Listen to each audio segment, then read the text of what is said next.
पूर्णमिदं पूर्णात् पूर्णमुदच्यते पूर्णस्य पूर्णमादाय पूर्णमेवावशिष्यते। नमः शान्ताय दिव्याय सत्यधर्मस्वरूपिणे स्वानन्दामृततृप्ताय श्रीधराय नमो नमः। कृष्णाय वासुदेवाय हरे परमात्मने प्रणतक्लेशनाशाय गोविन्दाय नमो नमः।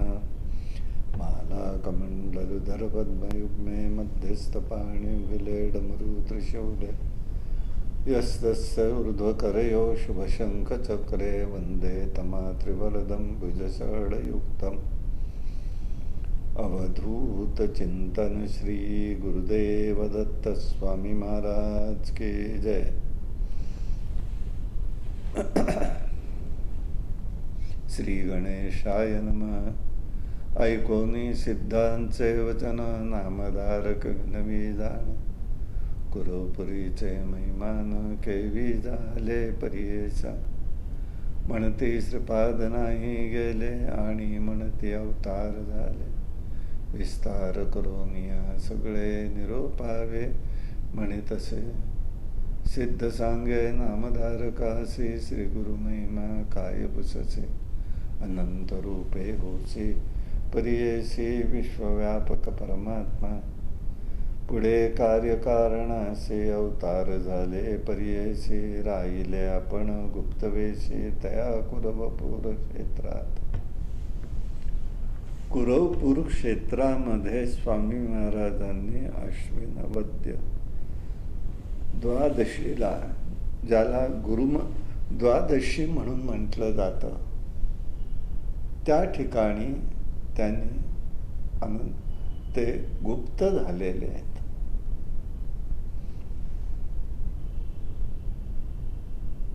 आता काही लोक म्हणू लागले स्वामी महाराज गेलेत म्हणून। कोणी वस्तुस्थिती तशी नाहीये, ते अंतर्धान पावलेले आणि म्हणून सिद्ध नामधारकाला सांगतायत, बाबा रे लक्षात घे,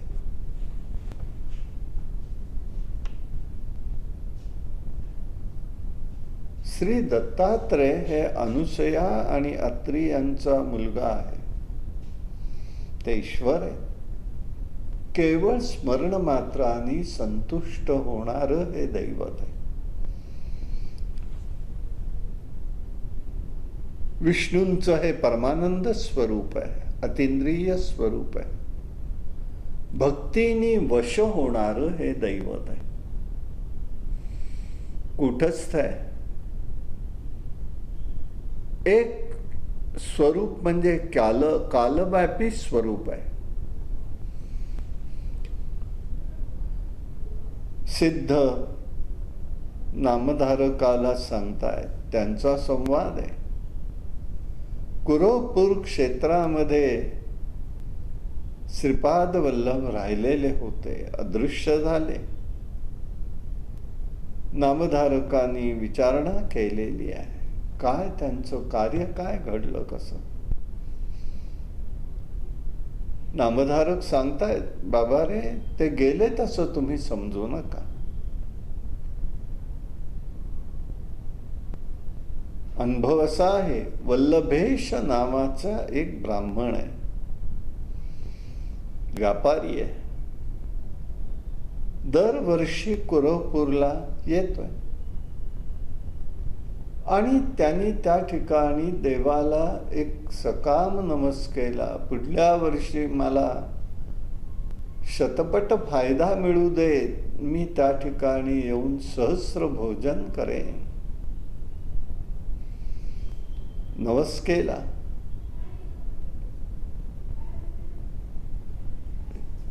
यथावकाश त्याला त्याच्याप्रमाणे फळही प्राप्त झालं, म्हणून सहस्र भोजन करायचं या संकल्पाने तो कुरवपूरला निघालेला आहे।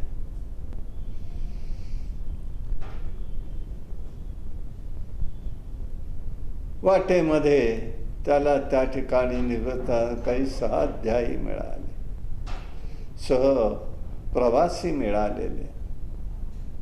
हे प्रवासी त्या ठिकाणी निघाले. प्रवासामध्ये एकमेकांच्या सुखदुःखाच्या गोष्टी बोलतायत, सांगतायत. तेव्हा त्यांनी सांगितलं, मी या ठिकाणी अशा पद्धतीचं सहस्र भोजन देण्यासाठी निघालेलो आहे. विचार करा, आजचं कुरोपूर पाहिलं तर आपल्याला कल्पना येत नाही, पण अग्रहार म्हणून निजामाच्या काळामध्ये ती दिलेली जागा आहे स्वामी महाराजांची कुरोपूर. एक सहस्र भोजन, ब्राह्मण भोजन करायचं आहे म्हणजे किती वस्ती असेल याचा विचार करा. काळाच्या ओघात सगळं नष्ट झालेलं आहे. आता हा निघाला. ज्यांच्याशी तो सहप्रवासी होते ते सगळे कपटवेश धारण केलेले चोर होते.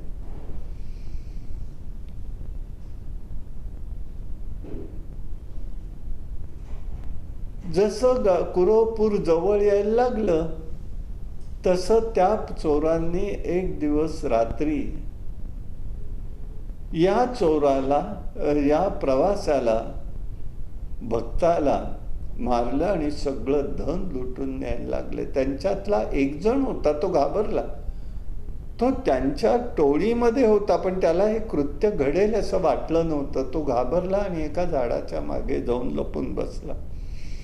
तेवढ्यामध्ये एक जण त्या ठिकाणी त्रिशूळधारी तापस वेश धारण केलेले तपस्वी त्या ठिकाणी प्रगट झाले. त्रिशूळ हातात घेतला, खडंग घेतलं. ज्या चोरांनी मारलं त्या चोरांना त्यांनी मारून टाकलेलं आहे. आता हा जो चोर झाडाच्या मागे लपला होता त्याला त्यांनी जवळ बोलवलं. हा शरण गेलेला, चुकलो म्हणाला, मी, मला क्षमा करा, मला हे वाटलं नव्हतं अशा पद्धतीची घटना घडेल, तू इकडे ये म्हणाले. बाकी काही बोलले नाहीत. त्याचं मस्तक तुटलेलं त्याच्या ठिकाणी धडाला लावायला लावलं आणि लगेच आपली विभूती त्याच्या मुखामध्ये घातली, त्याला सजीव केलं आणि ते तापसवेश धारण केलेले जे तपस्वी होते ते अदृश्य झालेले. आणि ते सगळं हा चोर बघतोय. आता हा ब्राह्मण जागा झालेला आहे. काय घडलं काय नाही त्याला काही स्मरण नाही. त्यांनी त्या ठिकाणी बघितलं, हे मरून पडलेले लोक आहेत, कोण आहेत, काय आहेत, कसं घडलं. त्यांनी सगळं त्या चोरांनी सांगितलं, असं असं झालं बाबा. आणि तो त्या ठिकाणी अशा पद्धतीने घडलं. चला आता म्हणाले आपण जाऊया. आणि म्हणून ते कुरोपूरला आलेले आहेत. कुरोपूरला येऊन त्यांनी स्वामींची पूजा अर्चा आणि सहस्रभोजनाचा संकल्प पुरा केलेला. मनन करणारं हे स्वरूप आहे. देव प्रत्येक घटनेमध्ये भक्ताचा खरोखर अंत पाहत असतो. प्राणार्पणाची तयारी असली पाहिजे, सर्वस्व अर्पण करायचं आहे.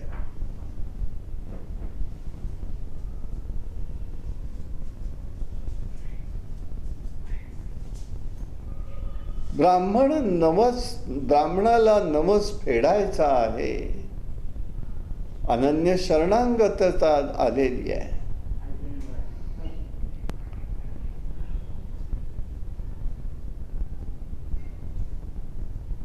आता याला त्याच्या ठिकाणी हे स्वरूप समजलं. त्या चोरांनी गुरूंकडे त्या तपस येऊन क्षमा मागितलेली आहे, जीवदान मिळालं. या घटनेतलं वैशिष्ट्य एक आहे. त्या दुसऱ्या माणसाचं चोरांच्या टोळीत सामील झालेल्या व्यक्तीचं काय भाग्य आहे बघा. त्याला श्रीपाद वल्लभांचं दर्शन झालं तापस रूपात आलेल्या, पण या ब्राह्मणाला झालेलं नाही. वल्लभेशाला झालेला नाही.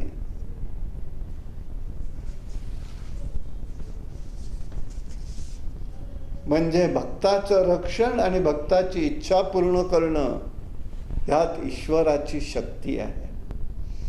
याबद्दलची कथा आहे. कुरवपूरमध्ये ब्राह्मण सकाम भक्ती करतो, आधी नवस करू नये.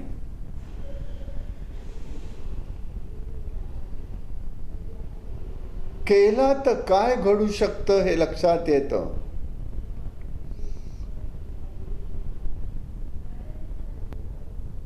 जे मिळवायचं त्याच्यातला 1 अंश फक्त भगवंताला द्यायचा. हाही काही मार्ग होतो असं नव्हे. प्रल्हादजी म्हणून स्तुती करतात.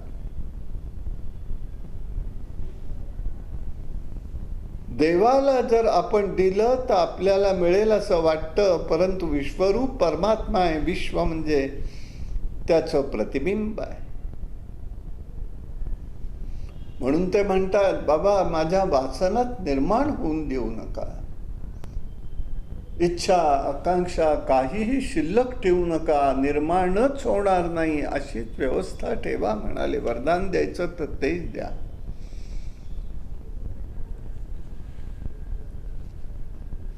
चोर भेटले, मारला गेला, मस्तक तुटलं, मस्तक जोडलं गेलं. स्थूल शरीर उत्तम हवंय भक्ताचं. ते केलं. सूक्ष्म शरीराने प्रवेश आत केला. सूक्ष्म शरीरामुळे जीवदान मिळालं.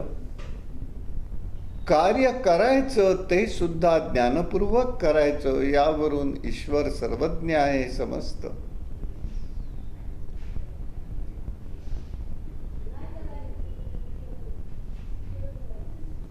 बघा, भक्तांनी संकल्प केला, मृत्यू आला, पुढच्या जन्मात अन्नदान करेल का नाही माहीत नाही. आत्मा काही मरत नाही, पण जन्मात याच जन्मात झालेला फायदा आहे, पुढल्या जन्मात कशाचा आहे.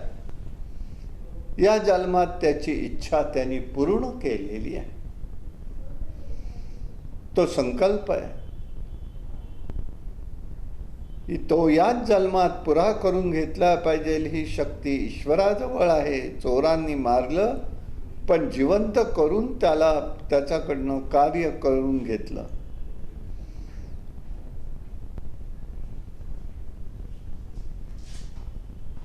यासाठी लक्षात घ्यायचं, जरी संकल्प सकाम वा निष्काम असो, संकल्पाची सिद्धी होणं आवश्यक आहे. पुढे पाहू म्हणून नाही. कर्माचं फळ मनुष्याला अदृश्याने मिळत राहतं. त्याचा नाश व्हायचा तो झाला, परंतु स्वतंत्र ईश्वर कृपेने स्वतंत्र फळ मिळतं. कृपेचं सामर्थ्य आहे, परंतु लोक काय म्हणतात, ते ईश्वराची कृपा प्रारब्धानी आहे. असं नाही आहे. ईश्वराची कृपा स्वतंत्र विषय आहे. जे काही मिळतं ते प्रारब्धानी मिळत असतं, आणि म्हणूनच याचा विचार करायचा आहे. कर्माला प्राधान्य दिलेलं आहे. याबाबत काय आहे? चोरांनी मारलं, देहपतन झालं, प्रारब्धानी देह पडला, पुन्हा जिवंत झाला, शरीर मिळालं.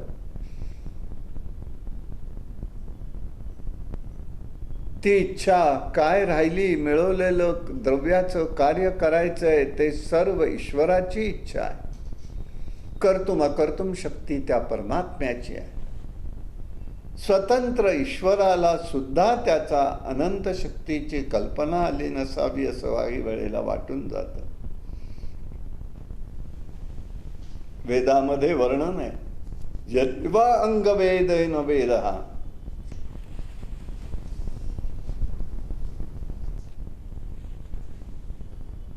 आणि म्हणून जीवाला अविद्येचा संबंध असल्यामुळे सगळंच त्याला खोटं वाटतं.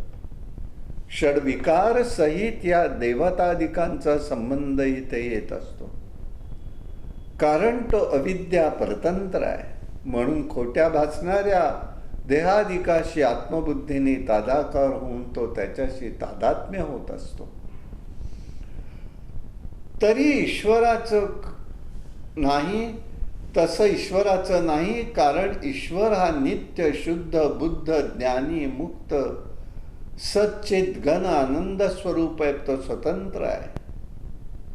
मायेच्या योगाने मदतीने तो त्या ठिकाणी लीला शरीर धारण करतो. म्हणून जीव आणि ईश्वर यांच्यात मोठा फरक दिसून येतो. यासाठी भगवत भक्त बहुत करून पुण्यक्षेत्रात राहण्याचा प्रयत्न करतो. त्याच्या सहवासाने इतरही जणांना भगवत नाम श्रवण कीर्तनाचा लाभ अद्यापी सुद्धा मिळत असतो. अन्य ठिकाणी विघ्न आणि अडचणी फार येतात. त्यामुळे ध्यान श्रवण कीर्तन इत्यादी काहीच घडत नाही. कुरोपूरला साक्षात श्रीपाद वल्लभांचं वास्तव्य असल्याने ते निर्विघ्नपणे त्या ठिकाणी कार्य करू शकतात आणि करत असतात, हेच आपल्याला लक्षात येईल.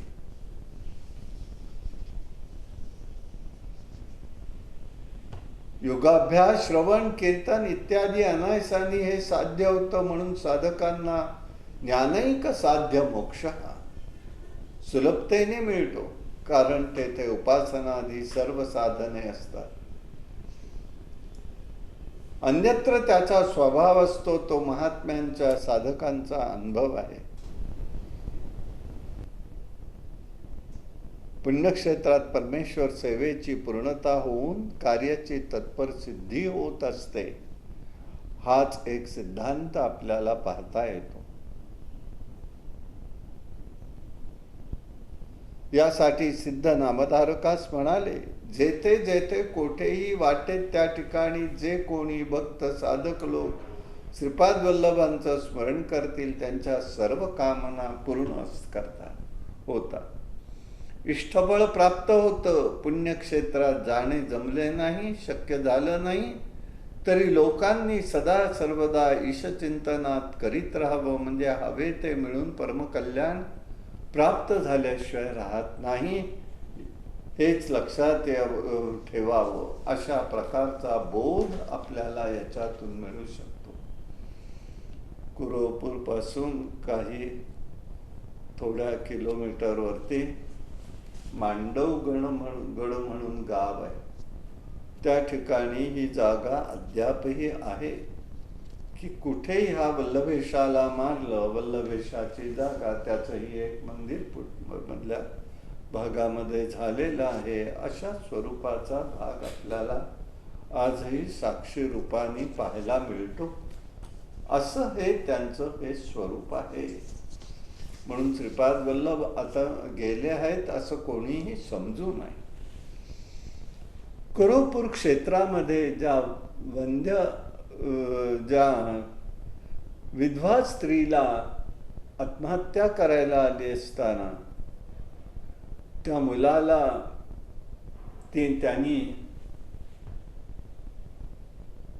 वेदशास्त्र संपन्न करण्याचा आशीर्वाद दिला आणि त्या स्त्रीला शनिप्रदोष करायला सांगितलं. तिने शनिप्रदोष केला. ती स्त्री पुढे कालवश झालेली आहे. ती पुढे एका ब्राह्मणाच्या पोटी जन्माला आली. तिचं नाव त्यावेळचं अंबा भवानी हे होतं. तिचा विवाह माधव काळे नावाच्या ब्राह्मणाशी झालेला आहे. शिवपूजक आहे. पुत्र प्राप्त झालेला आहे. जन्मताच त्यांनी ओंकाराचा उल्लेख केला. आश्चर्य वाटलं. पाळण्यातील नाव त्याचं नरहरी असं ठेवलेलं. 7 वर्षांचा झाला तरी तो बोलत नाही, पण जन्माला आला तेव्हाच त्यांनी ओंकाराचा उच्चार केलेला होता. आता माता पित्यांना चिंता लागली. खूप उपाय केले पण काही नाही. नशिबाला दोष दिलेला. पुष्कळ त्यांनी प्रयत्न केले पण काही झालं नाही. प्रार्थना केली. आमचे मनीची वासना तुवा पुरवावी नंदना, तुझे बोबडे शब्द आपण ऐकावे वाटे पुत्रराय. मग एक दिवस त्यांनी असं केलं, हास्य वदने तये वेळी दावी यज्ञोपवीत गळा, कटी बांधावी मौंजी मेखला, खूण दावी ती मातेस. मातेला त्यांनी खून करून माता पित्यांना सांगितलं, माझा मुंज संस्कार करा.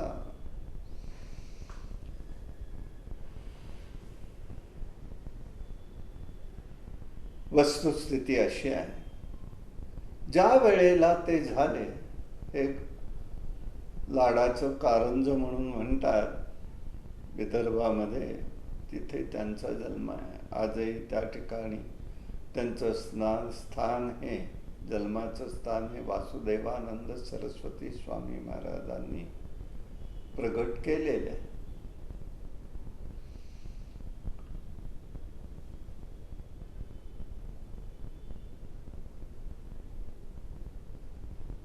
लहान असताना दूध कमी येऊ लागलं. आईच्या स्तनाला त्यांनी स्पर्श केला तेव्हा दुधाची उत्पत्ती झाली. त्यांनी दाखवून दिले मी कोण आहे. लोखंडाच्या वस्तू हातात आल्या तर त्याचं स्वर्ण होऊ लागलं. गप्प राहा म्हणाले आणि त्याप्रमाणे त्याचं सगळं केलेलं आहे. आजही त्या वाड्याचं वैभव दिसतं आपल्याला, अकोल्याला, कारंजाला.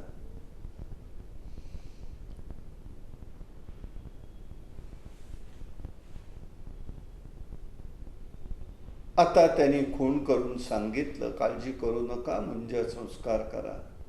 मुंज झाली, भिक्षाबळ झाली. आईने भिक्षा घातलेली. अग्नी मिळे पुरोहितम, ऋग्वेद मंत्र म्हटला. इशेत्वा हा यजुर्वेदाचा मंत्र म्हटला. अग्न अयायम सामवेदही म्हटला. चारी वेदारंभ केलेला. गायत्री मंत्र अनुक्रमे उपदेश देता परियेसी, बाळ उच्चारी मनोमानसी, व्यक्त न बोले कवणा पुढे, गायत्री मंत्र कुमारासी होता. भिक्षा घेऊन आली माता, वस्त्रे आभरणे रत्नखचिता देती झाली त्यावेळी. पहिली भिक्षा घेऊन करी आशीर्वचन देती नारी, बाळ ऋग्वेद म्हणून उच्चारी, आचार धर्म वर्त तसे. पहिली भिक्षा येणे परी देती झाली प्रीती करी, अग्नी मिळे म्हणून उच्चारी ब्रह्मचारी ते वेळी. दुसरी भिक्षा देत माता उच्चार केला यजुर्वेद ईश्यत्वा. लोक समस्त तटस्था माथा तुकविती ते वेळी. अशा प्रकाराने तिसऱ्या भिक्षेला सामवेदही म्हटला. अग्नयायाम ही गायनम करती, वेद 3 म्हणतसे सभा तटस्थ विस्मय करती. पिता हर्ष निर्भरी मुका बोले, वेदचारी म्हणती होईल कारणिक. असे हा अवतार निश्चित आहे भगवंताचा.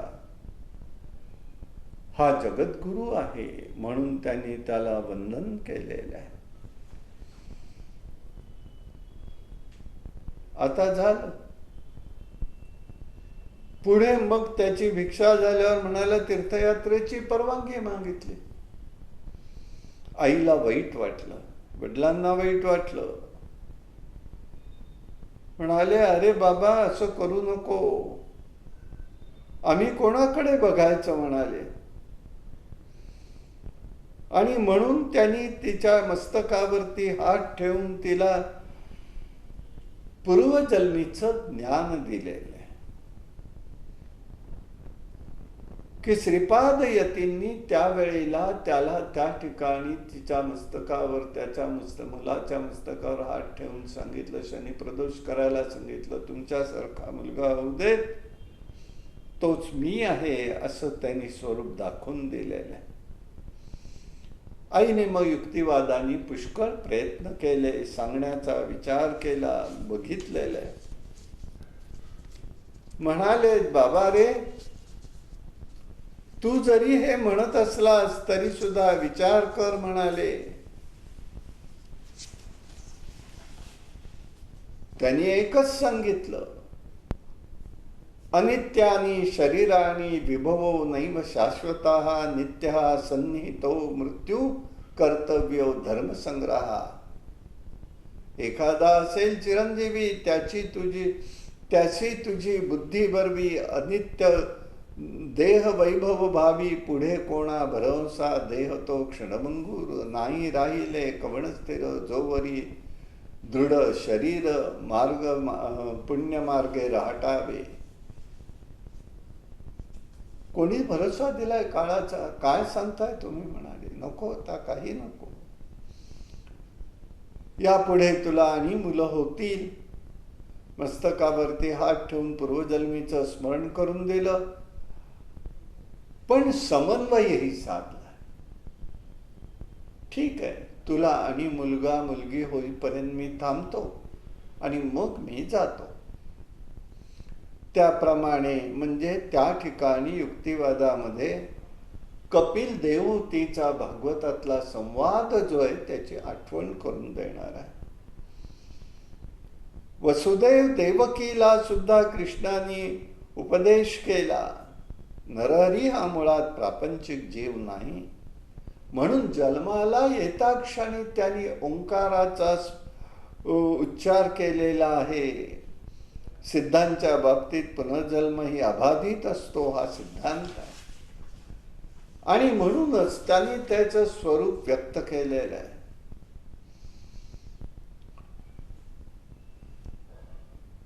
बालवयात संन्यास घेऊ नये, परंतु युक्तिवाद लटका पडला. संन्यास घेता येत नाही असं नाही. अवतारी पुरुषांच्या आई वडिलांनाही सदैव शोक आणि दुःख याला तोंड द्यावं लागतं. देवकी कौसल्या ह्या आहे. दत्त संप्रदायात भक्तवत्सल स्वामी महाराज आहे. ते अवतार कार्य दिनोद्धारण भक्तवत्सल कल्पद्रुमासाठी आहे. ईश्वराविषयी मनोभाव निष्कामपणे श्रवण करण्याची सद्भावना व जिज्ञासा असावी लागते. हा बोध आपल्याला यातून कळू शकतो, हे लक्षात येईल.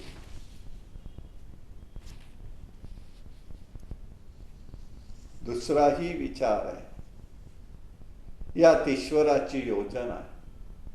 पूर्वीच्या अभ्यासाप्रमाणे जो वागतो त्याचा अर्थ जीव स्वतंत्र नाही. ईश्वराची कृपा पाहिजे. चांगल्या संस्कारांनी ही कृपा दृढ होत असते. शिवभक्ती सुरू आहे श्रीपाद वल्लभांचं. जिथे राहिले तो भगवंताचा त्या ठिकाणी वास दिसतो, तसा त्याला फळही मिळतं.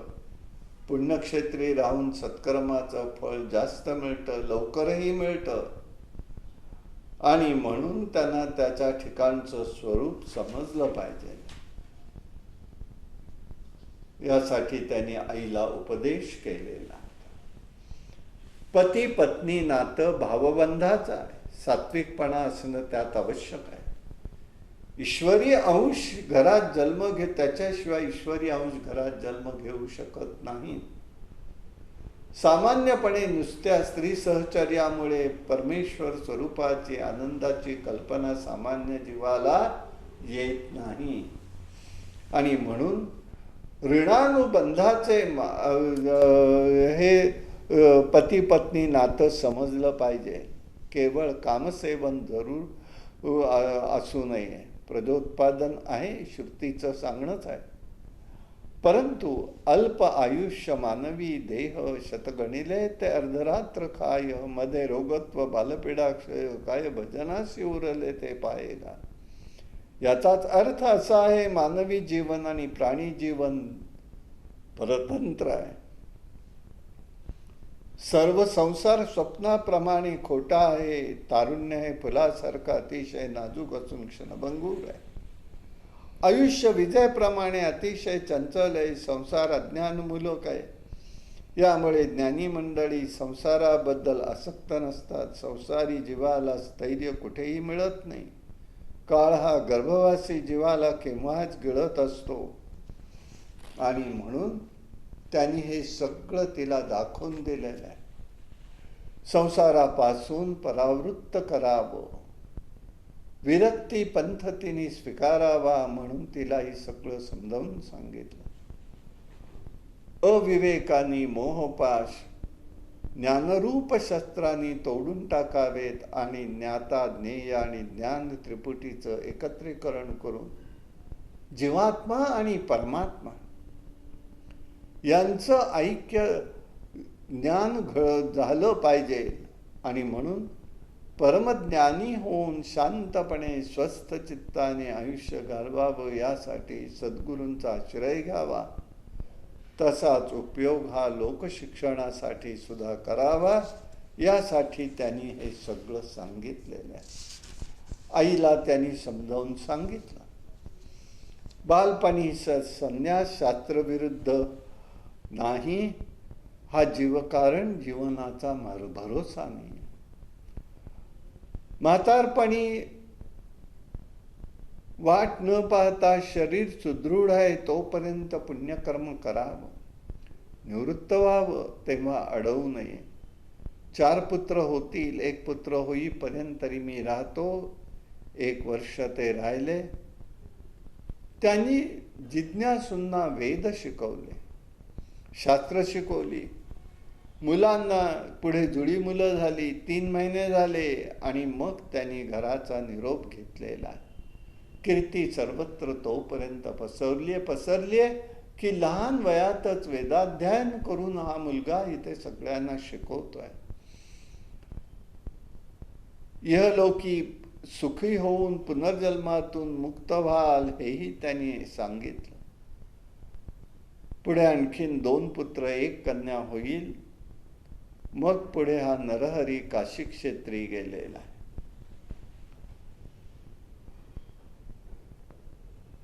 तीव्र विरक्ती आहे, अल्प वय आहे, वेदज्ञान झालेलं आहे. तपस्वी पाहून कृष्ण सरस्वती नावाच्या वृद्ध यतींनी त्याला संन्यास दीक्षा काशी क्षेत्री दिलेली आहे.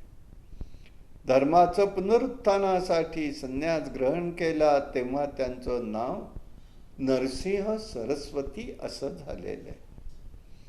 त्यांच्या कृपेने अनेक यती झालेले आहेत. काशीहून बद्रिकाश्रम, गंगासागर, पुन्हा प्रयाग या ठिकाणी नामधारकांनी आदिपीठ शंकरापासून नामधारकाला त्यांनी आदिपीठ शंकरापासून कृष्ण सरस्वतींपर्यंतची परंपरा सांगितलेली आहे.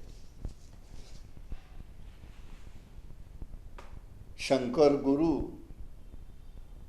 आदिपीठ, विष्णू, ब्रह्मदेव, वशिष्ठ, शक्ती, पराशर, व्यास, शुक, कौडपादाचार्य, गोविंदाचार्य, शंकराचार्य, विश्वरूपाचार्य, ज्ञानबोधीगिरी, नरसिंह तीर्थ, विद्यातीर्थ, भारती तीर्थ, विद्यारण तीर्थ, देवतीर्थ, सरस्वती, यादवेंद्र सरस्वती आणि कृष्ण सरस्वती ही आपली संन्यास परंपराही सांगितली.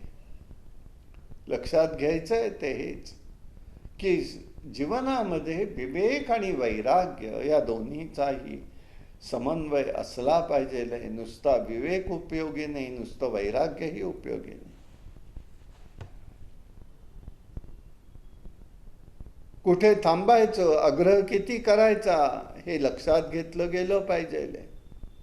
विवेक काय आहे तर तारतम्य पाहून वैराग्य पावसाचा सुंदर समन्वय त्यांनी केलेला. तेजसाही नवयम समीक्षते हे सूत्र. तेजस्विता मनुष्याच्या वयावर अवलंबून नाही. तपस्वी विरक्ती ज्ञानदाता करून सांत्वनशील प्रवृत्ती होते.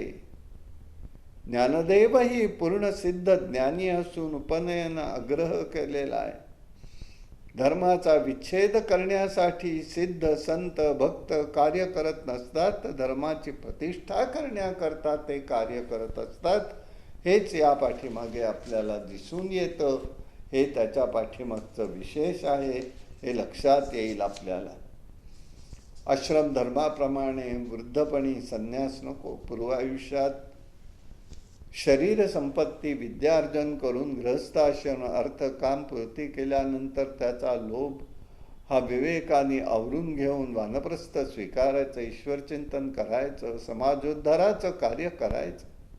जीवनात नैसर्गिक परिपक्वता असावी लागते. निस्वार्थ स्थिती आली की त्याचा सन्मान घ्यायचा. नरहरी अवतारी जाते, पूर्ववयात संन्यास घेणं योग्य आहे, योग्य होतं का? पण गुरुसेवा ही त्या ठिकाणी महत्वाची आहे. गुरूंना शरण जाणं हेही महत्वाचं आहे. लघुत्व स्वीकारल्याशिवाय गुरुची सेवा घडत नाही. अहंकाराचा नाश पावला पाहिजे. विवेकानंद नुसत्या ग्रंथाच्या साह्याने ते शक्य, विवेकानंद आणि नुसत्या ग्रंथांच्या साह्याने हे होणं शक्य नाही. जीवात्म्याकडून दुसऱ्या जीवाला ते चलन पोचलं पाहिजे. जीवधडाकडून मिळणं कठीण आहे, म्हणून गुरुतत्व समजलं पाहिजे. म्हणून ज्ञानदेव म्हणतात, जगा धाकुटे होई जे जवळीक माझी. गुरुत्व स्वीकारत असताना लघुत्वही स्वीकारलेलं आहे, हेच आपल्याला लक्षात येतं. अशा पद्धतीने नरसिंह सरस्वती स्वामी महाराजांनी त्या ठिकाणी समन्वय साधला आणि आईची पण इच्छा पुरी केली आणि स्वतःची इच्छा पुरी करून जगत कार्यासाठी ते बाहेर पडलेले आहेत, हेच आपल्याला दिसून येतं. पुढे जवळजवळ 30 वर्षांनी ते कारंजाला परत आलेले आहे.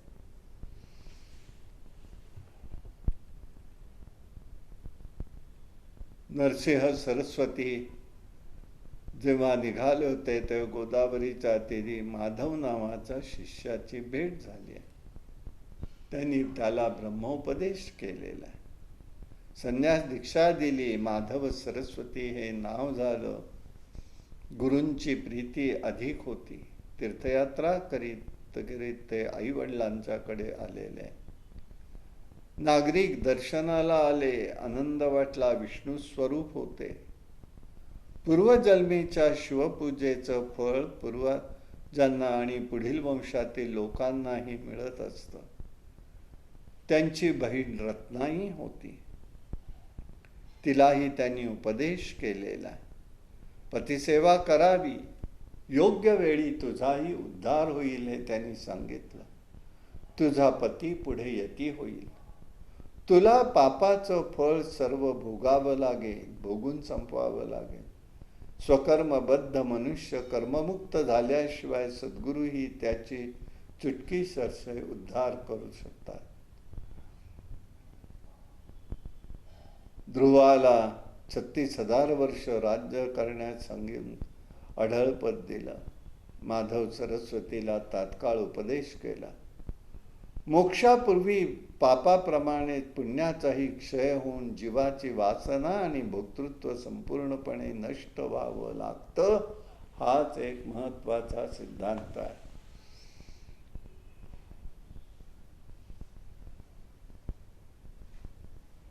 मग गौतमांनी गोदावरीला भूतलावर आणलं याविषयी सांगितलंय नामधारकाला.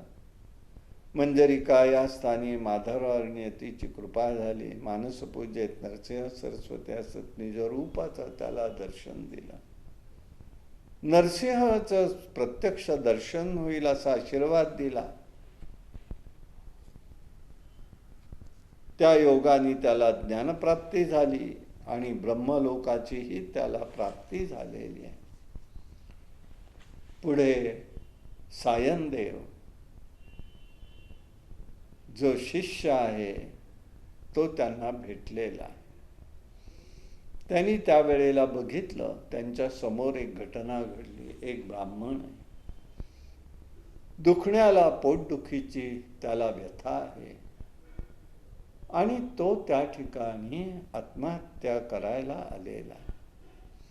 गोदावरीत आत्महत्येपासून परावृत्त त्याला करायचं आहे. व्याधी विचित्र आहे. अन्न खाल्लं की पोट दुखायला लागायचं. पूर्वकर्माचा हा दोष होता, पश्चाताप झालेला आहे. तेवढ्यात सायनदेव ग्रामाधिकारी आला, दंडवत त्यांनी त्याला घातलेला आहे.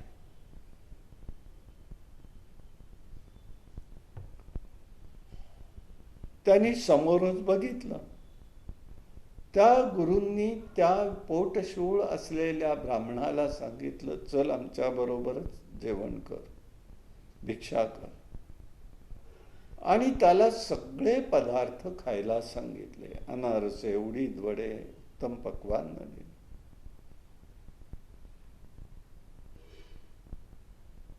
आणि आश्चर्य म्हणजे त्याचं पोटशूळ थांबलेलं आहे. सायनदेवानी हे सगळं पाहिलं. मग त्यांनीही बोलवलं त्याला आपल्या घरी. त्यांनाही त्यांचं त्या ठिकाणी गुरुकृपा झाली. त्यांनी त्यांची पूजा वगैरे केली. आता हा आर्त भक्त आहे. तो म्हणतोय, मी आता तुमच्याकडे तुमच्या बरोबर येतो. ते म्हणाले, आज नाही, काही वर्षांनी तुझी माझी परत भेट होईल, त्यावेळेला तू ये. सर्व संप्रदायाला विवेक आणि वैराग्य, षटसंपत्ती आणि भक्ती साधन चतुष्टयी अभिप्रेत आहे. साधने साध्यरूप होऊन त्या ठिकाणी त्याचे त्या प्राप्त होत असतात. सायनदेवाला भोजन सूचना ब्राह्मणांनी ऐकली आणि वेदना थांबल्या. पश्चाताप होता. उपदेश दिलेला. ताप आहे, पश्चाताप आहे, अनुताप आहे. 3 प्रकारचे ताप आहेत. स्वामींना दया आली आणि सायनदेवावरही कृपा केली. संत सेवा झाली, अन्नदान झालं, परोपकार करून घ्यायचे. सुदाम्याचे पोहे आहेत की नाही? जगा वेगळा याचका आणि जगा वेगळा धनी, मुठभर पोह्यासाठी दिली का सुवर्ण नगरी कोणी. अशा प्रकाराने झालंय. तुकाराम महाराज सांगतायत, नको धन मुक्ती संपदा, संत संग देई सदा. समर्थ म्हणतात, अनुदिनी अनुतापे तापलो रामराया, परमदिन दयाळा नीरसी मोहमाया. अचपळ मन माझे नावरे आवरिता, तुझविण क्षीण होतो धावरे धावाता. ईश्वरी अवतार सेवा त्याग पाहून फळ देत असतात. यासाठी वाईट वाटेल असं वागू नये. पूर्वज होतो, पूर्वजांचाही त्यामध्ये उद्धार होत असतो. भगिनी जी आहे तिला पूर्वजन्मीचं पापभोग भोगायचं आहे. अंतकाळी सुटशील सांगितलं. कर्मबद्ध मनुष्य आहे. कर्ममुक्त झाल्याशिवाय सद्गुरु कृपा करत नाही, तेच लक्षात ठेवायचं. मोक्षापूर्वी पापाप्रमाणे पुण्याचाही क्षय होणं, जीवाची वासना आणि भोक्तृत्व संपूर्ण नष्ट व्हावं लागतं. स्वर्ग मोक्ष ह्याच्यात फरक आहे. स्वर्ग नाशवंत आहे, मोक्ष शाश्वत आहे. स्वर्ग परोक्ष असून मोक्ष प्रत्यक्ष आहे. सर्व सुख पराधीन आहे, मोक्ष सुख स्वाधीन आहे. आत्मस्वरूप भूत असतं. हे सगळं जाणण्यासाठी स्वसंवेद्य शक्ती ही जागृत असावी लागते. अशा प्रकाराने त्याचं चिंतन आपल्याला पाहता येतं. असं हे स्वरूप त्यांनी त्या ठिकाणी व्यक्त केलेलं आहे. आता सायनदेवाची पूजा झाली. तो म्हणतोय, मी यवनाकडे चाकरी करतो. तो अतिशय क्रूर आहे. दरवर्षी किंवा महिना काय जो आहे त्याप्रमाणे तो ब्राह्मणाचा हिंसा करत असतो. आज माझी वेळ आहे म्हणाले, पण तुमचं दर्शन झालं, मला कशाला वेळ येते. तेव्हा माझं भय दूर करा, निर्भयपणे. गुरु महाराज म्हणाले, निर्भयपणे जा, तो तुला प्रेमाने परत पाठवून देईल. हा गेला. त्यांनी त्याला बाहेर थांबायला सांगितलं आणि तो आत गेला. तो त्याला त्या ठिकाणी दिसू लागलं. आपल्या म्लानता म्हणजे कुठे झोप लागल्यासारखं झालं. आणि त्याच वेळेला हा ब्राह्मण शरीराचे तुकडे करतोय, क्लेश होत आहेत असं वाटू लागलं. म्हणून लगेच त्याला त्यांनी बाहेर आलेला आहे. त्या ब्राह्मणाला, सायनदेवाला त्यांनी वस्त्र वगैरे देऊन परत पाठवलंय. गुरु महाराज दक्षिणेकडे गेले. 15 वर्षांनी तुझ्या गावाजवळ मी येईन, त्यावेळेला तुझी माझी परत भेट होईल. वैजनाथ क्षेत्रात ते पुढे गुप्त रूपाने राहू लागले. देव तारी त्याला कोण मारी, नमे भक्ता प्रणश्यती, माझा भक्ताचा नाश कधी होत नाही. संकटाच्या वेळी फक्त हाका मारणं नाहीये. सायनदेव प्रथम गुरुसेवा घडली. श्रद्धापूर्वक यवनाकडे जायचं आहे. गृहस्थाश्रम कर्तव्य करायचं आहे. ग्रामाधिकारी कर्तव्य केलेलं नाही तर फळ कसं मिळेल? पूजा आहे, भक्ष्य आहे, उत्कट भक्ती आहे, प्रेमाची गरज आहे. या सगळ्यामध्ये ही गोष्ट फार महत्वाची आहे. म्हणून गुरुकृपा प्रभावी असावी लागते.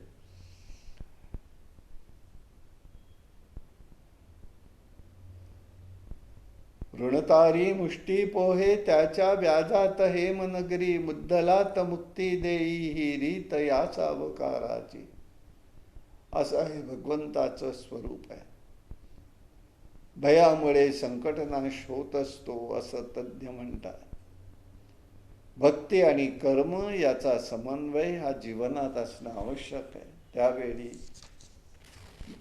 सायनदेव त्या ठिकाणी त्याला विवेक प्राप्त झाला आणि तो गुरूंच्या स्मरणात राहिलेला.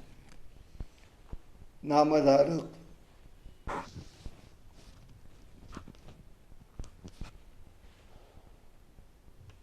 विचारणा करतोय, वैजनाथ क्षेत्री गुरु गुप्त राहिले का? गुरूंनी एकच विचार केला, सर्ग टळावा. गुप्त राहिले. शिष्यांना तीर्थयात्रेला पाठवलं आणि त्यांना सांगितलं, बहुधान्य नाम संवत्सरामध्ये पुन्हा भेटावं, श्रीशैल्यमला भेटावं. तीर्थयात्रेचं महत्व आपल्या धर्म संस्कृतीत आहे. सहज स्थितीत राहणं उत्तम. ध्यानधारणा मध्यम स्थिती, पूजा दान ही कनिष्ठ स्थिती आहे. तीर्थयात्रा निकृष्ट साधन आहे. सत्संगामध्ये हेच खरं पावन तीर्थ आहे. साधू दर्शन होत असतो, हे महत्वाचं आहे. संत दर्शने हा लाभ पद्मनाभ जोडीला. तीर्थं कुर्वन्ति तीर्थाणी, म्हणजे तीर्थांना तीर्थत्व प्राप्त करून देतात असं नारद भक्ती सूत्रात नारदजी सांगतात. नाना तीर्थयात्रेस जावे, तेथे त्या देवकाचे पूजन करावे. नाना उपचारी अर्चावे परमेश्वराचे. केवळ त्या ठिकाणी पुण्यसंग्रह, सृष्टी सौंदर्य हे नसून सत्संगती हा हेतू असला पाहिजे. त्यातून स्नान घडतं. आणि म्हणून वास्तविक एक महत्वाचं आहे. मुलांच्या दृष्टीने मात्या पित्यांचे चरण तीर्थ आहे.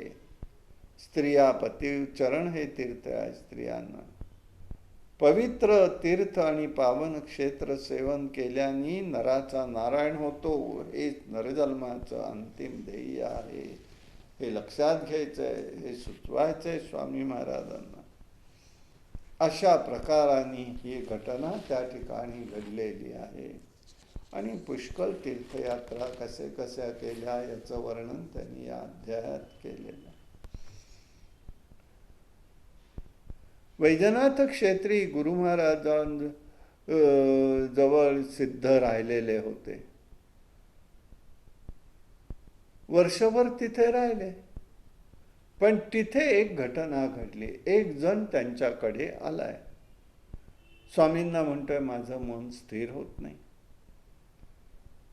मी कोणी गुरु केले, पण ते गुरु सुद्धा मला त्या ठिकाणी टाकून बोलले, म्हणून मी त्यांचा वीट आला आणि मी त्यांना सोडून निघून आलेलो आहे.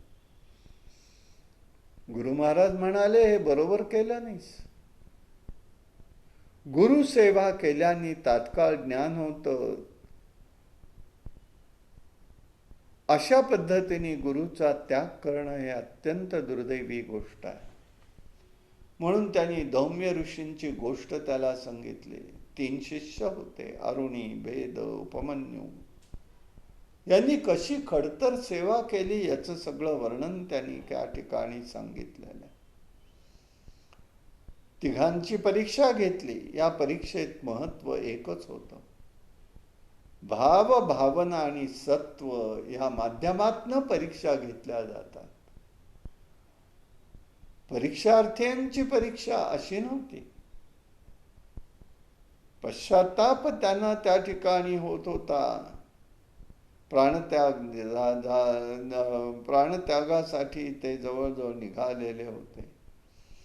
जवळ येऊन त्यांनी शांत केले, गुरूंकडे जाण्याची आज्ञा केली. ते गुरु एकच आहोत, असे एकच आहोत ही श्रद्धा ठेवायला पाहिजे.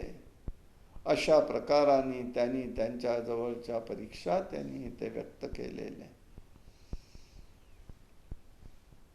गुरूंच्या परीक्षेमध्ये तिघही जण पास झाले.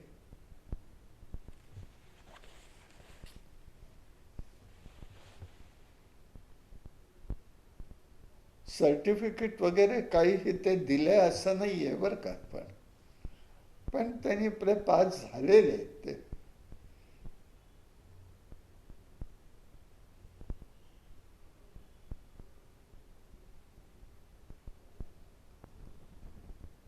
गुरु आपण एकच आहोत ही श्रद्धा ठेवायला त्यांनी सांगितलं. पुढे बेलवडी ग्रामामध्ये गुप्त रूपाने औदुंबर क्षेत्रामध्ये राहिलेले.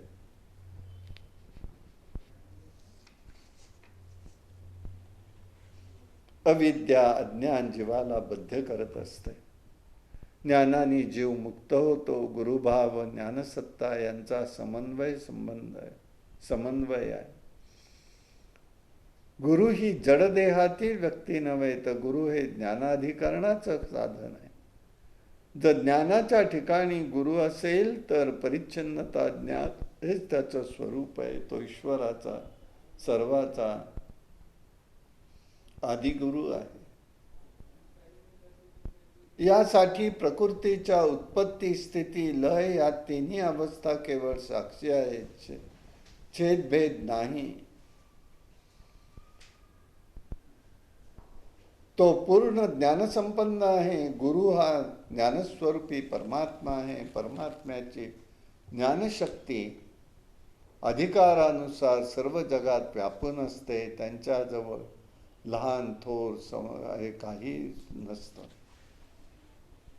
अशा प्रकाराने गुरु चरणाशी जीवानी भ्रमराप्रमाणे टिकून राहायला पाहिजे आहे, तरच त्याला याच्यातली गोडी समजू शकते. अशा प्रकारचा विचार या स्वरूपामध्येही ते पुढे सिद्ध नामधारकाला सांगताय.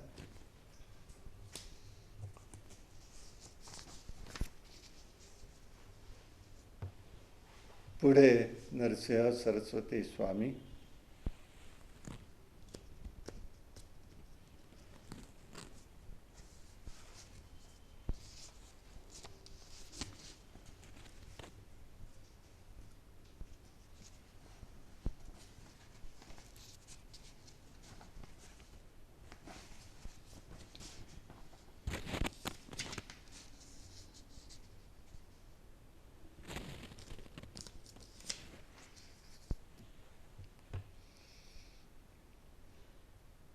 आता नामधारक म्हणतोय, महाराज ज्ञान वगैरे या गोष्टी अवघड आहेत.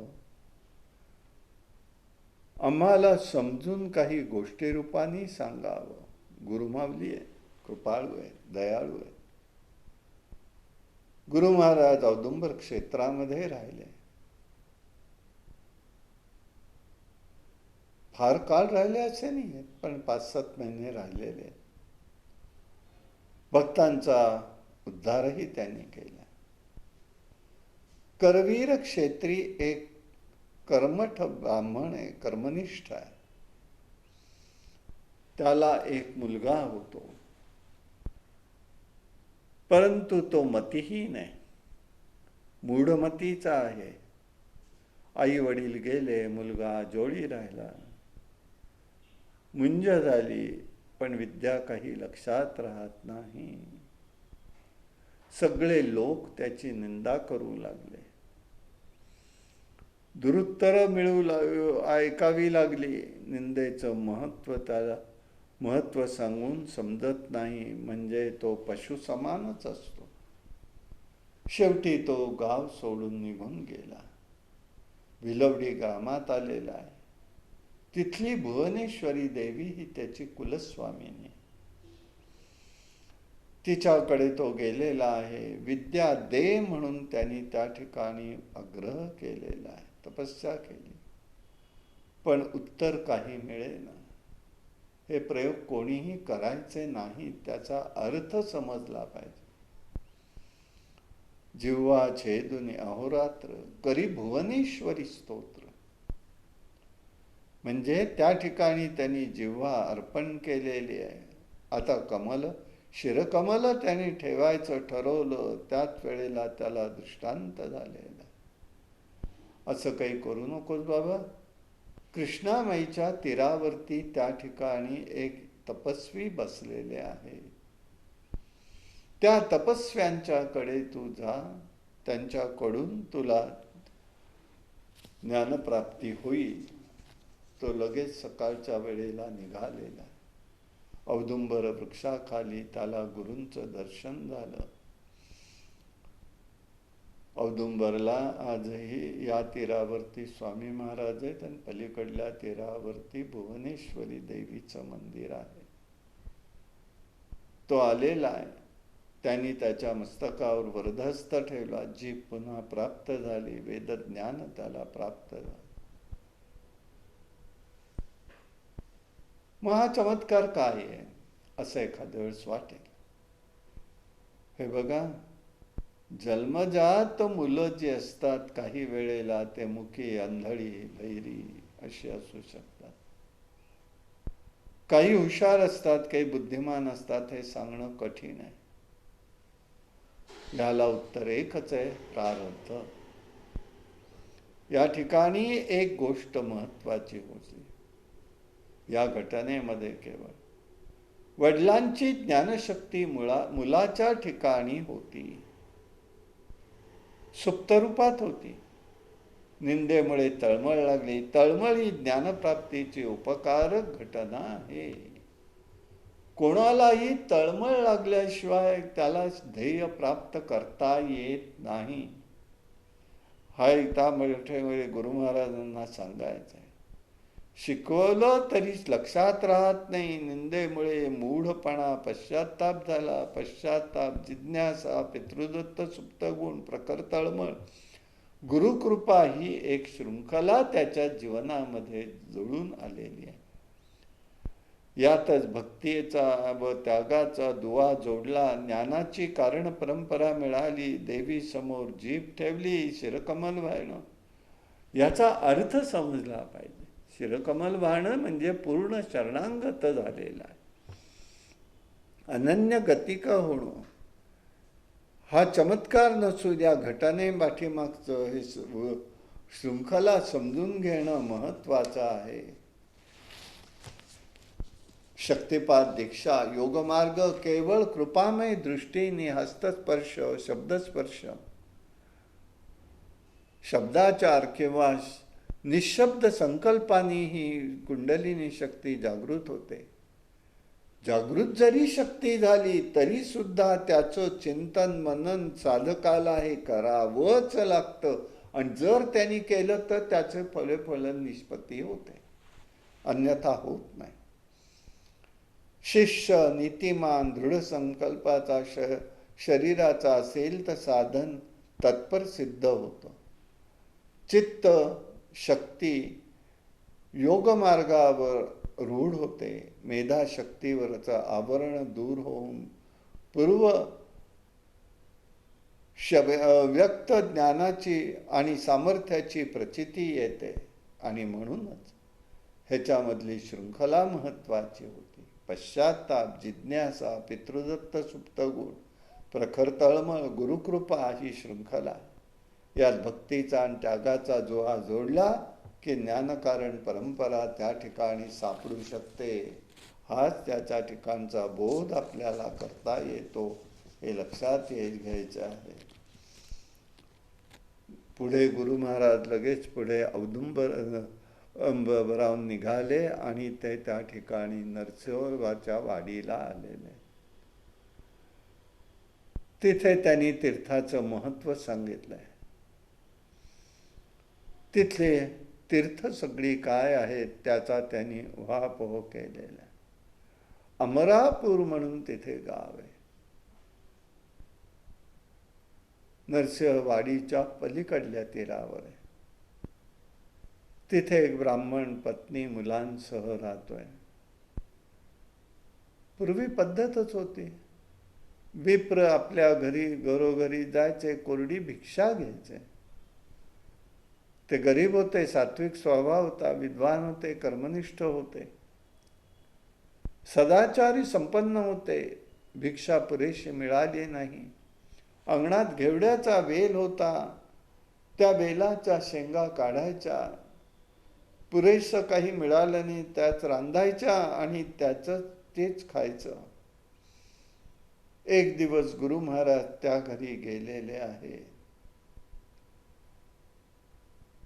तिथे त्यांना आपलं जे काही आहे ते त्यांना वाढलेलं आहे. भिक्षा केली, तिथे भोजन झालं. त्यांनी म्हणाले, ठीक आहे बाबा, चांगलं केलंस, तुझं दैन्य लवकरच हरपून जाईल. निघाले आणि जाताना त्यांनी त्या घराच्या अंगणामध्ये जो घेवड्याचा वेल होता तो उपटून टाकला.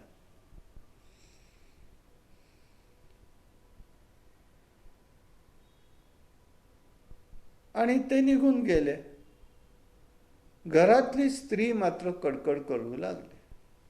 आम्ही काय केलो तर त्या ब्राह्मणाचं आमचा तोंडचा घास नेला, इथे आले, जेवले. काय बोलायला लागलं तर माणूस किती बोलतोय मी सांगायला नको, तुम्हाला माहिती आहे. ते ब्राह्मण मात्र विचारी आहे. ते म्हणाले, असू देत ग, काही होत नाही, आपल्या दैवाच्या योगाने झाले, यती आहेत ते, असंच मीच उचलतो आणि सगळं टाकून देतो, कशाला त्या मुळ्या वगैरे ठेवायच्या. म्हणून त्यांनी खाण्याला सुरुवात केली. वेल उपटला पूर्ण आणि मग मुळ्या वगैरे काढायला लागल्यावर तिथे खाली हेमाचा हंडा सापडला. लगेच प्रवृत्ती बदलली. काय गुरूंनी आमच्यावर कृपा केली, काय गुरूंनी केलं, किती केलं, काय केलं वगैरे वगैरे सगळं बोलू लागले. मनासारखं झालं की सगळं ठीक होतं, नाही तर झालं घरोघरी हीच. तुका म्हणे, येथे सत्वाचे सामर्थ्य करावा परमार्थ अहिर्निश. ईश्वरी कृपा सात्विक स्त्री पुरुषावर होत असते, पण सत्वगुण संवर्धन झाला पाहिजे.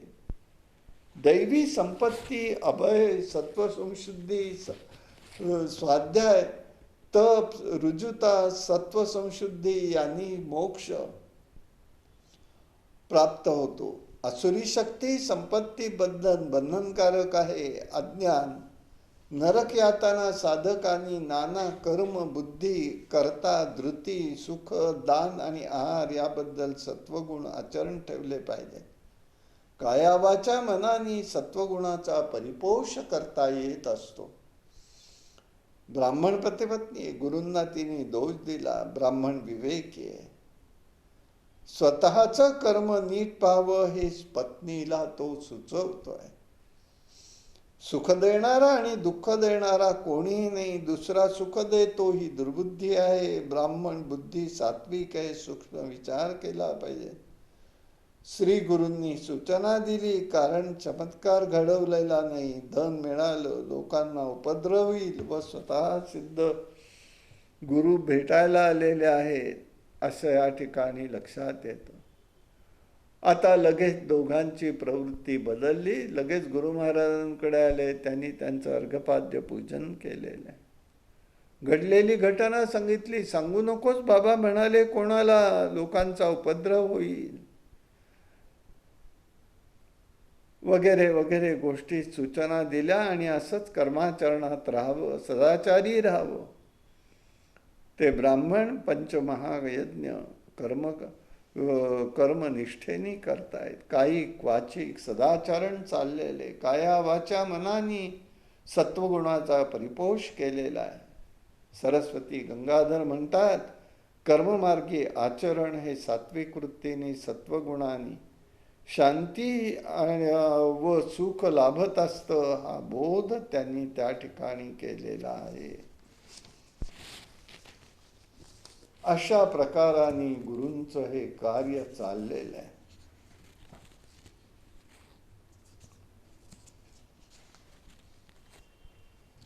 आता नामधारक जो आहे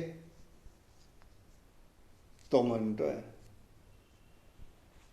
औदुंबराचं महत्व त्यांनी त्या ठिकाणी सांगितलं. हिरण्यकश्यपूचं पोट फाडून झाल्यानंतर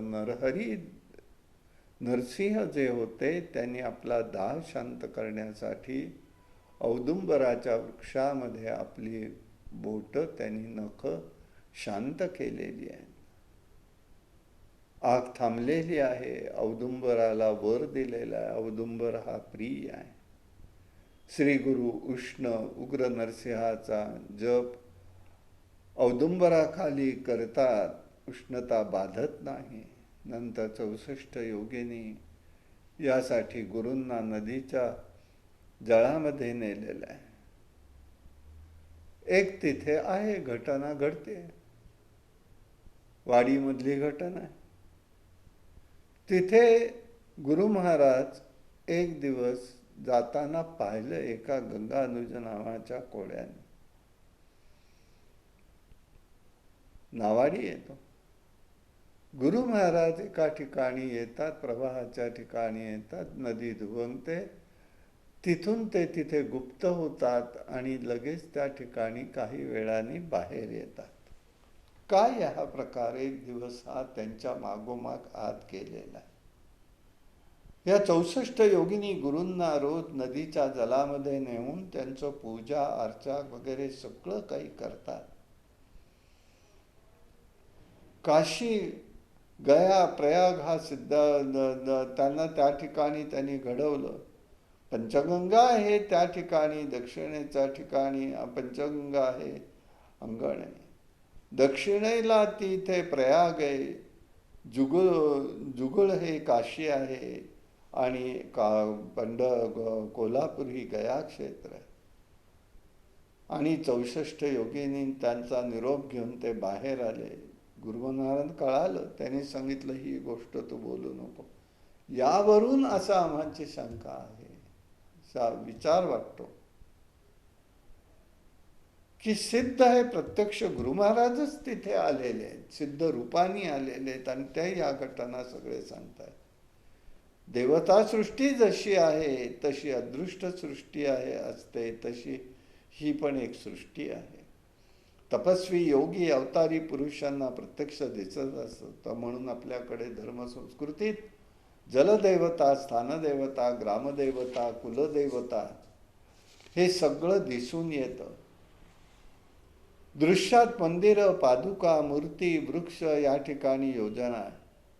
पुण्यक्षेत्र, तीर्थक्षेत्र यामागे ईश्वरी कृपेची विशिष्ट ईश्वरी योजनेप्रमाणे अवतारी योगी पुरुष आणि त्यांच्या देवतांकडून कार्यान्वित होतात. हाच विशेष अभ्यास आहे. भौतिक सायन्सने याची परीक्षा घेणं शक्य नाही. शुद्ध सात्विक भाव खरंच स्वरूप जाणू शकतात. गुरु योगिनी पूजा आरती नदी दुभंगणं ह्या सगळी गुरुकृपा झालेली आहे. आणि म्हणून अलौकिक कृपा कशी असते हा प्रश्न दिसून येतो. पण भाविकावर कोणत्याही रूपाने कोणत्याही काळी कृपा होईल हे मात्र कधीही कोणाला सांगता येत नाही. जेथे असं अवतारी कार्य चालतं तिथे ते कर्तुम अकर्तुम शक्ती ठेवून जातात. दृश्य देह जरी नाही तरी 12 वर्षांचा वाढीचा वास्तव्य त्यांनी केलेले आणि ते स्थान हे विलक्षण आहे. 12 वर्ष केलं. तिथेच त्यांनी औदुंबरला अन्नपूर्णा मातेची स्थापना केली. औदुंबर वृक्षाच्या ठिकाणी केलं. ज्या ठिकाणी आज त्या औदुंबर वृक्ष पादुका आणि हे आहे तिथेच गुरु महाराज बसत असत असं या ठिकाणी आपल्याला आढळून येतं. आणि तिथून पुढच्या घटना ह्या वाडीमध्ये 12 वर्ष घडलेल्या आहेत. मग गुरु महाराज तिथे गुप्त आहेत का नाहीत यासाठी नामधारकाला त्यांनी त्या ठिकाणी एक पूर्वीची घटना घडलेली सांगितली. शिरोळ नावाचं गाव आहे. एक लक्षात ठेवायचं की याच्या चरित्रात जेवढ्या घटना आल्या तेवढ्या चरित्रात घटना नरसिंह सरस्वतींच्या घडल्यात असं नव्हे, ह्याच्यापेक्षा अनंत आहेत. द्विसहस्रीमध्ये टेंबेस्वामींनी शिरोळची आणखी एक घटना सांगितलेली तीही भगवान दत्तात्रय सांगतायत. म्हणजे याचा अर्थ असा एवढ्याच घटना याच्यापेक्षा अनंत आहेत. जो चिंतक आहे त्याला त्या दिसतात नव्हे, स्फुरतात नव्हे, त्याला त्या ते दाखवतात. हा विश्वास असला तर त्याची प्रचिती येते. शिरोळ नावाचं गाव आहे. गंगाधर ब्राह्मण तिथे राहतोय. पतिव्रता आहे. तिला मुलं होतात. ते जातात, अनेक उपाय करतात, पण होत नाही उपयोग काही. अनेकांना ती विद्वानांना विचारते, ब्राह्मणांना विचारते, असं का होतं? मुलं होत आहेत तर खरी, पण जात आहेत का लगेच? तेव्हा एका ब्राह्मणाने सांगितलं, बाई ग, तुझ्या पत्रिकेवरनं कळतंय किंवा एक लक्षात येतंय, तू गेल्या जन्मी कोणाचं तरी धन घेतलेलं आहेस आणि ती त्यामुळे ते परत केलेलं नाहीस आणि म्हणून ते पिशाच्य झालेले आहे आणि ते तुझी संतती जगून देत नाही. त्याला एकच उपाय, पापविनाशी तीर्थावर जा औदुंबरला, तिथे स्नान कर. औदुंबराचं ते 7 वेळा स्नान करायचं, 7 प्रदक्षिणा करायच्या, पादुकांची पूजा करायची, काम्य तीर्थावर राहायचं. 1 महिन्यापर्यंत ही साधना कर. आणि त्याप्रमाणे झालं. आणि नरसिंह सरस्वतींना शरण जा म्हणाले. त्याप्रमाणे तिने सगळं केलं. तिला स्वप्नामध्ये दिसलं, पिशाच्य जे होते ते शौनक गोत्रीतला ब्राह्मण होता. त्याचे 100 रुपये दान देणं तिला शक्य झालं नाही.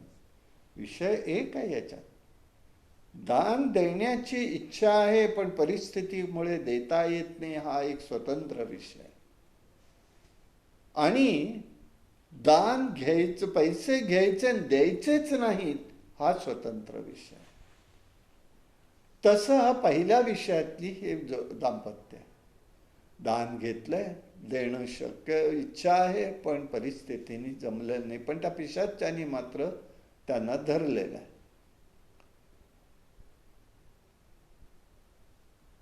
मग प्रश्न येतो, प्रारब्ध श्रेष्ठ आहे का भगवत भक्ती श्रेष्ठ आहे?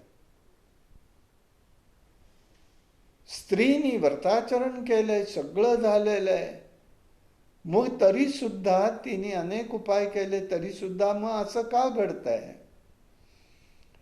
मग त्यांनी त्यावेळेला सांगितलंय, तिला स्वप्नात दिसतंय गुरु महाराज आलेले आहेत. त्यांनी त्या पिशाच्याला सांगितलंय, तुला तुझं दान काय द्यायचंय ते देईल, त्याच्यात तू संतुष्ट हो. तुझी त्यांची अंतक्रिया वगैरे काही झाली नाही, त्यामुळे ते पिशाच्या रूपात गेले. म्हणून हे सगळं क्रियाकर्म करा. अमुक एक ह्यानी केलं म्हणजे अमुक आम्ही दान देऊ, आम्ही अमुक करू, याची पद्धत वापरू, नाहीये. आपल्या धर्मशास्त्राने असं सांगितलेलं नाहीये. ती देईल, त्यामध्ये समाधान वाटते, तुझं अंतक्रिया करतील आणि तुझा उद्धार होईल. त्याप्रमाणे स्वप्नात गुरूंनी तिला 2 नारळ ओटीमध्ये घातले आणि 2 पुत्र होतील. वेदज्ञ आणि पूर्णायुष्य होतील असा आशीर्वाद दिलेला आहे. पुढे त्या ब्राह्मणाने त्याचं क्रियाकर्म वगैरे केलं. पिशाच योनीतून त्याला मुक्तता देण्यासाठी प्रयत्न केले. पुढे तिला 2 मुलगे झाले, ते जगले. लहान असताना 3 वर्षाचे झाले, चौलकर्म केलं.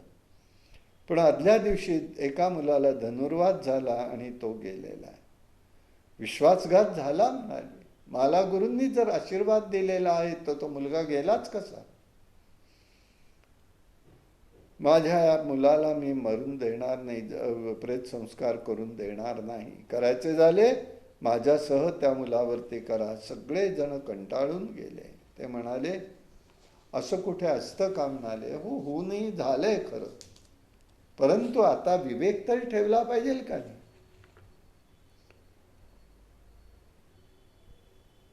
देहाची नश्वरता, शोक न करणं, सुज्ञता. पण महत्वाची गोष्ट, प्रारब्ध श्रेष्ठ का हरिभक्ती श्रेष्ठ? ईश्वर अवतार म्हणतात, शब्द खोटा का होतो? विश्वास कोणावर ठेवायचा? ज्या गुरुस्थानी तुला वर दिला तेथे जाऊन साकडं घालायचंय हे तिने ठरवलेलं आहे. सगळी लोक म्हणाली ही काही आता अशी ऐकणारी नाही आहे स्त्री. तेव्हा म्हणाले आज जाऊ देत, त्या प्रेताला वास यायला लागेल आणि तेव्हा ती तोडून टाकून देईल, तेव्हा सकाळी बघू म्हणून सगळे कंटाळून घरी निघून गेलेले. अशा प्रकाराने झालं आणि ते सगळे निघून गेले लोक. आणि मग त्या ठिकाणी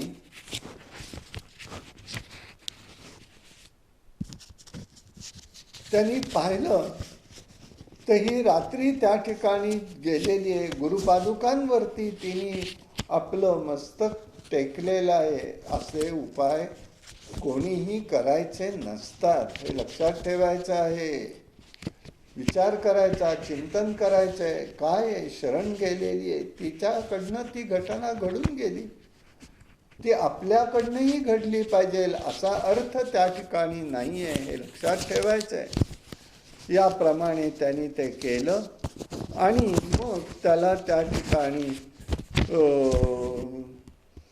प्राप्ती झालेली व्हायचंय त्याप्रमाणे बघितलं त्यांनी. आणि मग गुरु महाराज त्या ठिकाणी प्रगट झाले. त्यांनी भस्म लावलं आणि त्याने स्त्रीला तोंड स्वप्नामध्ये तिला दिसलेलं आहे. भस्म लावलं, स्त्रीला म्हणाले ते तोंड उघड, त्याचं प्राण त्या शरीरामध्ये घालतो. मग त्यांनी त्याला जाग आली, प्रेताला दुगदुगी आली. प्रथम तिला भीती वाटली, पण तो मुलगा भूक लागली म्हणायला, खायला दे म्हणाला, पानापतीला फुटलेला आहे.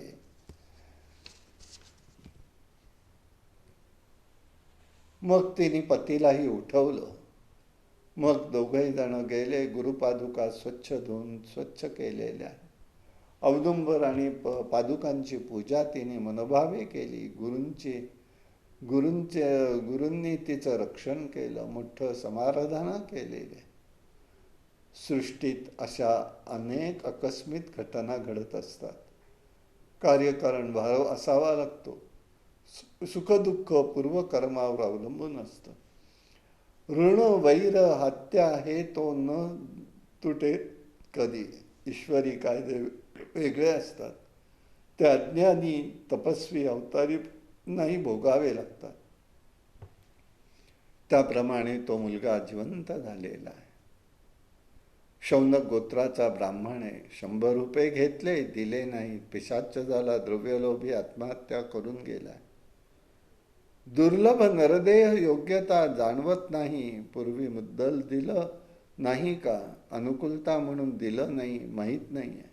अनुकूलता आणि प्रतिकूलता धनकोच्या प्रारब्धावर अवलंबून असते. मालमत्ता, कर्ज, तळमळीने शापित जीव त्या ठिकाणी होतात आणि म्हणूनच त्याचं स्वरूप समजून घेतलं पाहिजे. म्हणून एक लक्षात ठेवायचं आहे, सगळ्यामध्ये महत्त्वाची गोष्ट म्हणजे प्रारब्ध आणि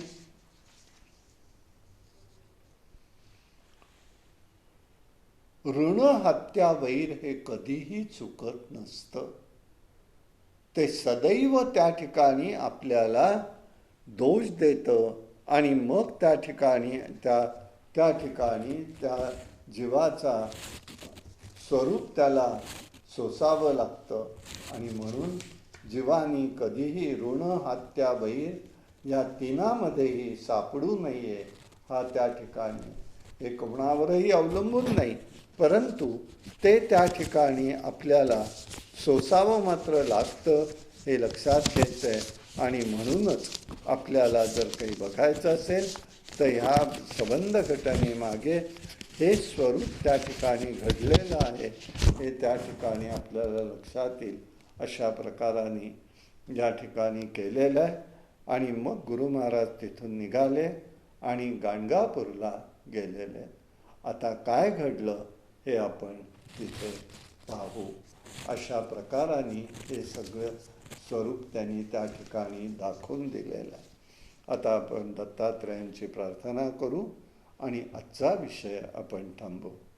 मतिहीन मी दीन आहे करावो, मतिहीन मी दीन आहे करावो, परी बाळ तुझा मी माया करावो. जसे पोटीचे लेकरू माय पोषे, नमस्कार माझा श्री दत्तात्रयाचे. अवधूत चिंतन श्री गुरुदेव दत्त स्वामी महाराज की जय. हरि ओम.